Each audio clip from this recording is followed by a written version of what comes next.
Hello, I'm Daniel, and welcome to my YouTube channel. We here at the channel are continuing in our series of videos with respect to inspiration, information, education, guidance, advice.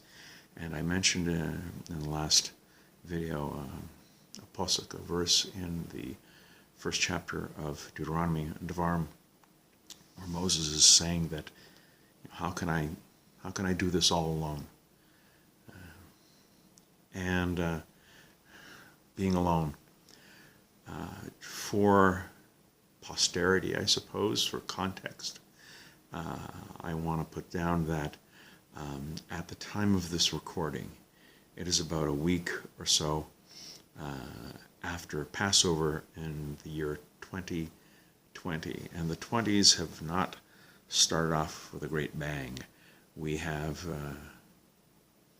a virus among us that is spreading around the world, a pandemic. Coronavirus, Covid-19 is how we call it.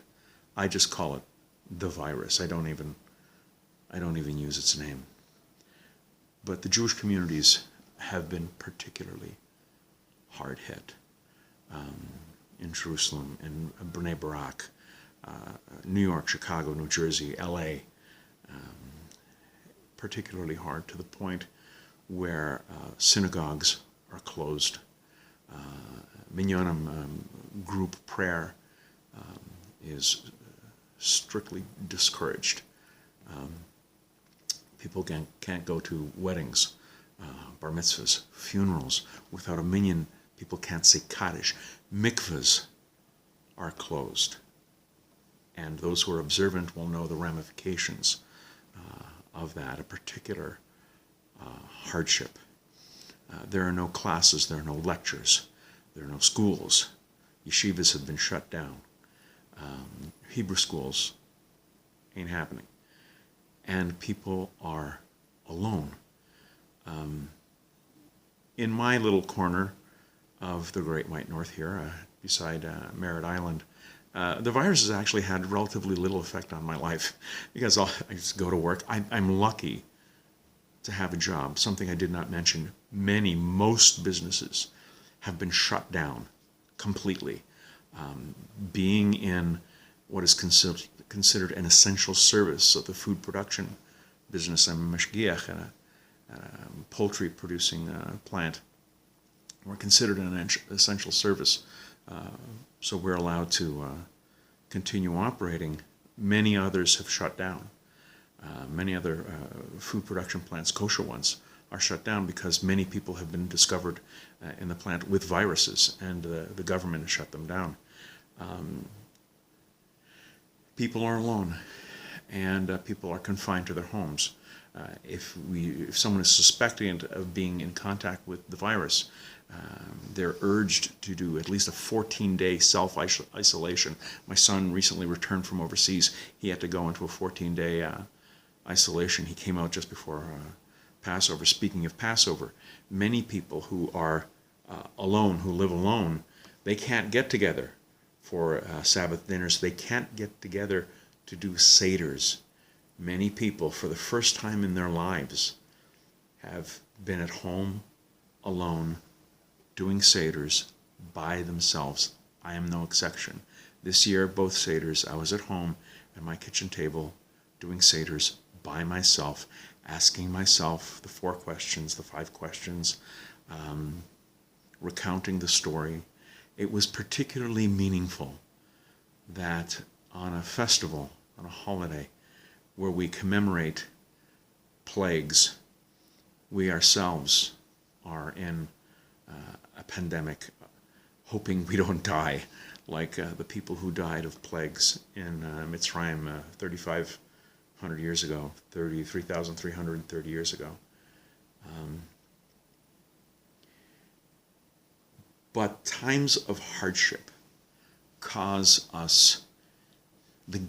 gives us an opportunity for introspection. Passover was particularly meaningful for so many people this year because we were alone, because it was just us or our immediate family, just as it was the first year of Passover, where people huddled around the table. They couldn't leave their house. and they did what they had to do. And the virus has had very little effect on my personal life. I go to work, I come back, I go take the occasional visit to a grocery store, a pharmacy. I avoid people. However, people who are in New York, New Jersey, Toronto, Montreal, Chicago, LA, who are in big Jewish communities, they're not used to living like this. And it's particularly hard. They can't have guests over. They can't be guests. There's no going to synagogues. There's just, I'm used to it, they're not. And that want, that lack of connection, that social distancing is more keenly felt, especially during the holy days.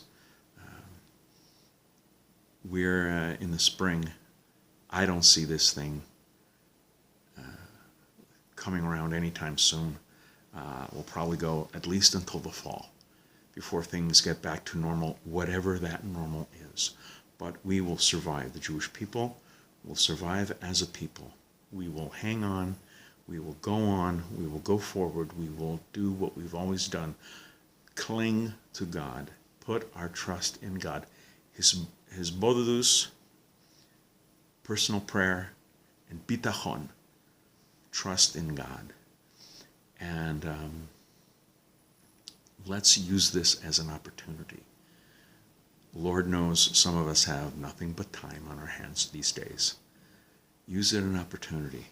Learn Torah. Connect with God. You can no longer say, I don't have the time. We have been given a gift. This is nothing but time. Fortunately, we can communicate through telephones, through web chats, through the computer.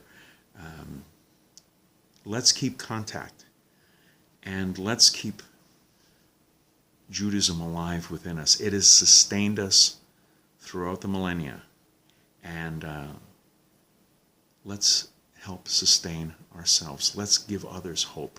Let's be there for the next person, someone who may not be as well off as we are, someone who could be teetering on the edge.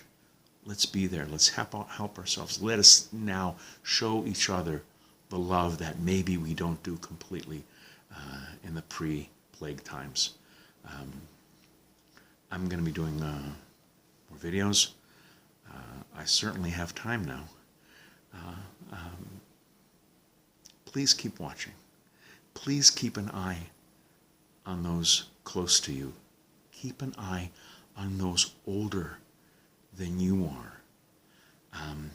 I'm in the age group where this virus is particularly deadly. 60, 65 and up. It hits my age group particularly hard. Keep an eye on people. Keep contact. Make sure everybody's okay. Keep people's spirits up.